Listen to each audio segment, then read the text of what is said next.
Hey TransByDef, it is Wednesday and I am your host Maddie. Today's topic is SRS, the big question. Yay! Actually there's 4 questions. And they are: will you or have you had it? What do you think of some cases where SRS went wrong? What is the functionality? And intercourse, what do you think about it? First question, will you or have you had it? Why, yes, I have. So, why did I have it? Well, I got it mainly because I got tired of tucking. Didn't want to have to do it anymore.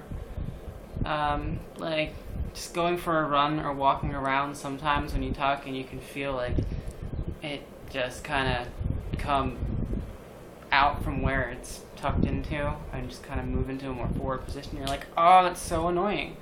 And it just makes you have to think about it constantly. So now that it's not there, I don't have to think about it, and that is a major plus. Oh, my hair, the fan is on because it's very hot in my house, and I don't feel like running the air conditioning, so you'll have to just excuse that, and hopefully it won't distract you too much. Okay, what do you think about some cases where SRS went wrong? Well, what are some things that can go wrong during, your surgery? You could get what is called a fistula, a vagino-rectal fistula, and that is not good. That is, where you get a hole that develops between the new vagina and your rectum, and you could end up pooping out of your vagina, and that's not good. They'll make you wear a colostomy bag, and it's just all around not a fun experience. Luckily I didn't get one, so yay for me. Another one that could go wrong is nerve damage. You could lose some sensation, and holy crap, I'm turning this fan off because I will just suffer being hot rather than having my hair blow around. Okay, you could get... Oh yeah, nerve damage. You could, not have any sensation anymore, and that wouldn't be cool either. You could die. I mean, I don't think I've ever heard of any cases, but, that's something to think about. You could get a bad urinary tract infection and not be able to pee anymore. Yeah, so those are all things to think about, and what do I think about them? Well, I don't think any of them are good. But, sometimes I think it's worth the risk. As far as functionality goes, well, peeing out of a penis is a lot easier than peeing out of a vagina. With a vagina, you have to sit down and make sure you're not, streaming it everywhere all over yourself. In your early days after you get it, it's just inevitable. It's gonna happen, but you learn to, how to sit and angle yourself so you don't pee all over yourself. And as far as keeping it clean, it's a lot easier to keep cock and balls clean than it is to keep all the folds and stuff. And your vagina will not lubricate itself right away. Maybe after months and months and months, you might start to get mucosal tissue. But as far as, starting off, no, you'll have to, keep your actual inside your vagina clean. You just put some soap on your finger and you just kind of get in there as best you can and just let it run out. Yeah, that's the basics. As far as intercourse goes, well, I'm not going to beat around the bush. I do have to get effed several times a day, usually by my dilator. Well, dilators, I have several sizes of them. They range from 1 1/8 wide all the way up to 1 1/2. 1 1/2 is huge. I've not actually done it, but it's big and orange, and it just looks scary. I haven't ordered the big orange one, and I'm a little reluctant to, but it's not going to be fun when I have to do it. Yeah, speaking of dilating, if you decide you're going to get surgery, have fun with that. You have to do it, well, at least when I went to Dr. McGinn, she told me I had to do it 5 times a day for the first 8 weeks. So it pretty much rules your life. But the good news is, for the first month or so, you won't really be able to walk that far, so you won't be able to go out and do much. So it won't really be a problem to dilate, 5 times a day for the first month. And then the second month, you have a little bit more mobility. You'll be feeling better, be able to walk a lot more, be able to do more things. So keeping to that strict 5 times a day is going to be a little rough.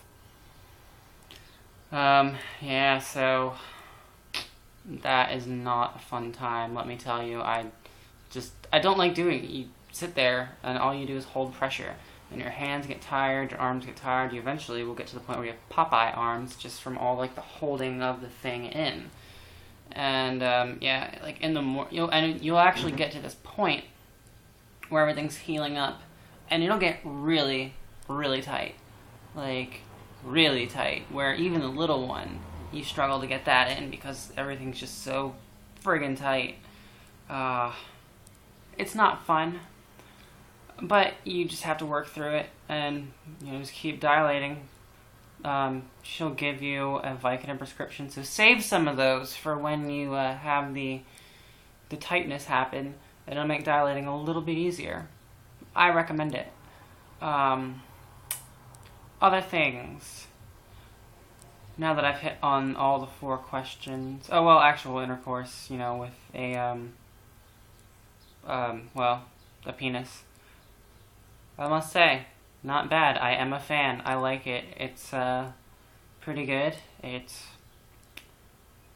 don't really know how to describe it. You just feel like something's moving in you, and you have I feel like you have a much deeper connection with your partner than I had the other way around, because the other way you're just kind of nerves on a stick, it's on the outside of me, and now it's now everything's on the inside of me, and it's fun.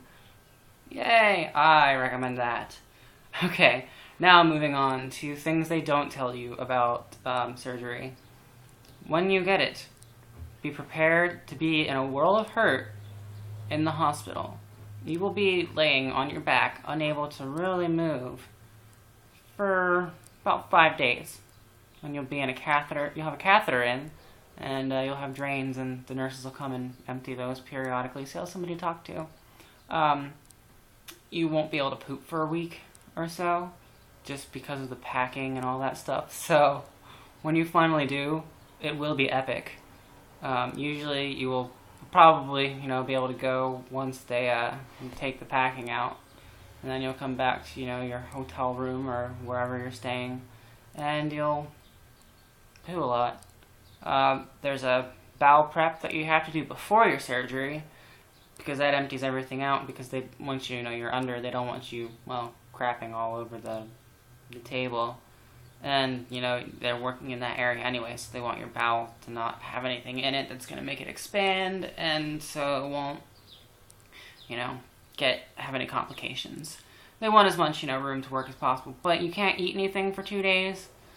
The first day before your surgery, or this second, 2 days before your surgery. So the first day of the bowel prep, where you can't eat anything, you can have ice cream and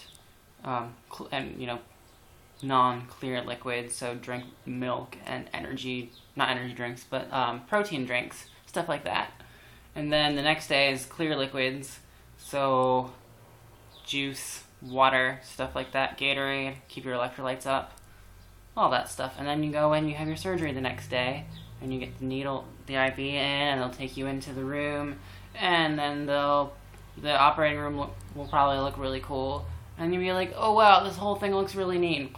Next thing you know, you're waking up, and you're in the recovery room, and you hurt a lot, because they just kind of they literally tore you a new one.